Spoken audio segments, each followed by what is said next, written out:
So we got markers here. But you see, you can tell there's been people buried. Danny Beasley wants to find someone he never met. The Lexington man has been trying to locate his great-grandfather's remains for years and recently got word he was buried here on Geiger Avenue in Columbia. Just all they could say was he was buried somewhere here in the Columbia area around the state hospital. Beasley's great-grandfather, Barron, was a patient at the Department of Mental Health in the 1930s. At one point, Beasley's family thought he was buried on department grounds. So the Lexington man was alarmed when a blockbuster deal for this coveted piece of property went down late last year. He worried Baron Beasley's final resting place would be disturbed. I don't think I'd be alone. I think there's a lot of people who have no idea what happened to their relatives over the years that has deceased and went on, and because we had no idea. Department of Mental Health officials say they have no evidence any cemetery exists on these grounds along Bull Street. But in the last decade, they have done considerable work documenting cemeteries elsewhere that date back to the 1800s.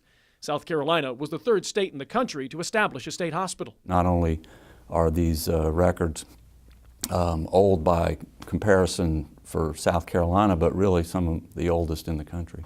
In the last 10 years, the department started restoring old burial grounds and set up a database detailing the roughly 9,000 people buried in DMH cemeteries between 1893 and 1986. There are 5 of those cemeteries in Columbia, and one of them is here along Geiger Avenue. I mean, nobody knows. I didn't know this was here. You sure didn't know. There's a growing trend among just the general population in terms of their interest in history. John Shearer with the Historic Columbia Foundation knows how difficult restoring a cemetery like this can be. Over time, grounds can be overgrown, damaged by weather, and even vandalized, eliminating markers like these that are the only link to a family looking for a loved one. Not all of the grave markers have been uncovered. Some have been obviously removed or lost or broken or destroyed.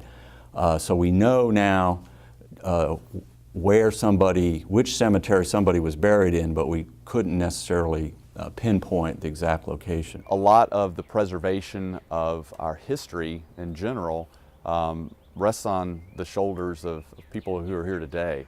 You got a 921. People like Danny Beasley, a self-described history buff who wouldn't stop looking, and just last week finally found his great-grandfather's final resting place on Geiger Avenue with help from mental health officials and his family. They had no idea where he was buried, so undoubtedly somebody knew something, which was good. He's right here. People, to me, they ought to start taking more interest, because at one time, they're the reason we're here, the people that's in these places.